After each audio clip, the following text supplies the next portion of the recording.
So in this video, I wanted to talk about the sort of building up to the conclusion of DanMachi Season 4, and of course, I'm not going to be talking about spoilers. I just want to talk about the anime in general and the journey so far through it. I've talked about it a number of times, things like the title Overdone, talking about has the sort of dungeon component been overdone, been in the dungeon too long, and I've definitely read a lot of interesting comments, not just on the comment sections but also on my Twitter feed as well, and just people discussing about where they feel like some parts are overdone, where they've spent too much time in the dungeon, and then some people saying, hey, I really like the fact that they've spent so much time in the dungeon compared to other seasons where they haven't spent nearly enough time in the dungeon and they don't feel like there's enough adventure in DanMachi, and it all comes down to sort of romance, harem building. And that's the thing about DanMachi, is that DanMachi has to play this game of balance between adventure, going down into the dungeon, uncovering the secrets of the unknown, going from floor to floor, area to area, and uncovering unknown things. And also, especially with the Xenos now being part of the equation, it really does spice things up as well. But then you've also got stuff on the sort of surface level where you've got the gods and the goddesses playing their little games, sometimes kind of like musical chairs where they just kind of play around with different individuals, trying to play against each other, trying to sort of puppeteer. It was all just a bit of fun and games for them. Some of them more just harmless trolling, while some of them a lot more malicious and evil, especially when building underground secret tunnels and doing some pretty big harm. And especially with this particular season, you find out about the past of certain groups and individuals that were trying to do some real big harm, which led into the rippling effects that have led to now, and Belle now being involved in that big sort of finale. So the gods and the goddesses play their own games as well. It's all just entertainment. Then you've also got other things that go on outside of the city that do have a bit of a rippling effect. Personally, myself, I would like to see more of outside the city. Whether that happens or not, I'll leave that up for you, or you can just watch some of my other videos where I discuss about whether that does or doesn't. Again, not going to spoil anything.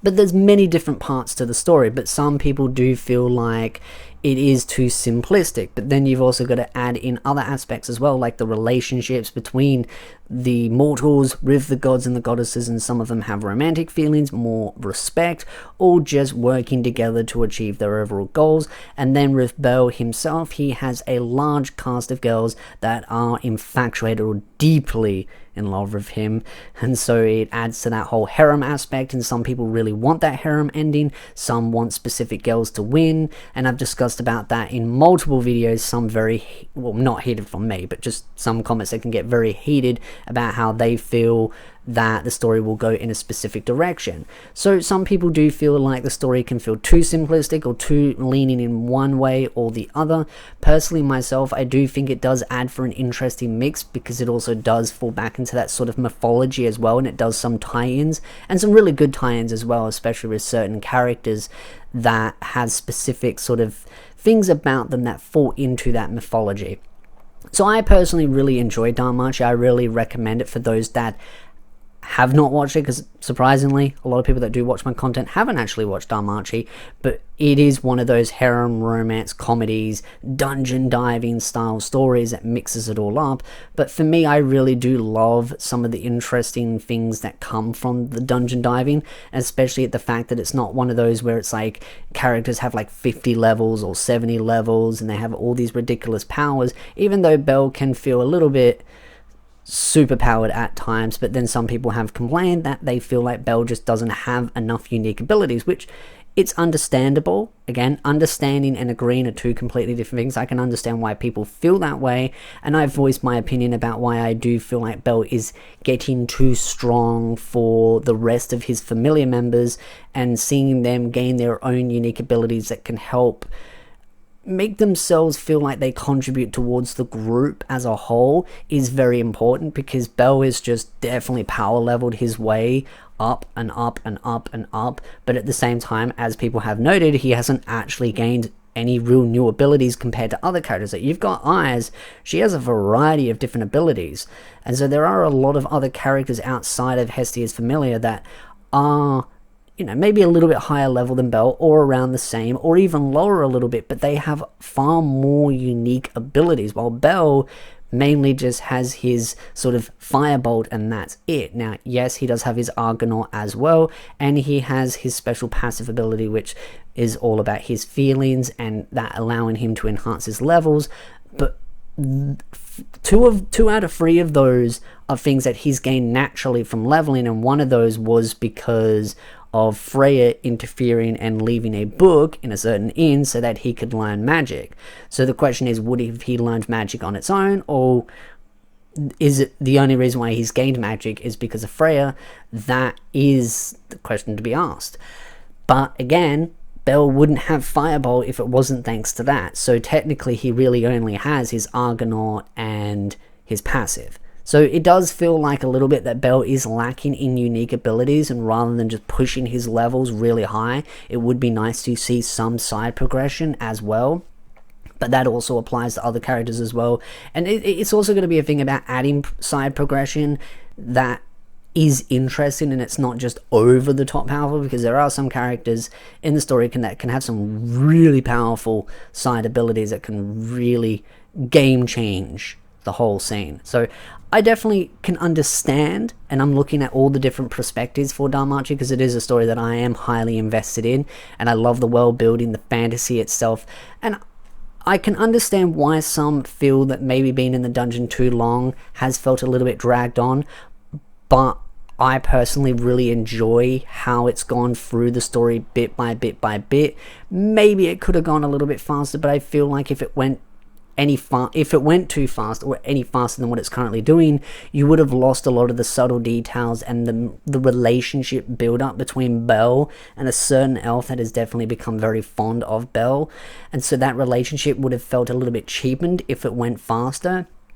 And my hopes is, by having the story going at this pace now, that in the future season, if we get it, but I, in my mind, feel that we do, and I talk about the chances and where that story will go on my main channel in a video the other day, I feel like with this season there is a very good chance that the next season will follow the light novels just as closely, and I hope that it takes its time, goes through it properly, because the next couple of volumes are going to be really good, but I do feel like they will skip the next volume and go over the last three that have just come out, well, volume 18, 17 and 16, and skip over 15. The reason why I say that is because volume 15 is just a bunch of side stories, and for some reason the anime has a tendency to skip those. If they don't skip them, super happy, because I really do want DanMachi to go over the side stories, because going over Wealth and all the other characters, particularly Wealth, would be really nice, because having that backstory and that also side build up for them as well is just important, because you become more emotionally invested in those characters.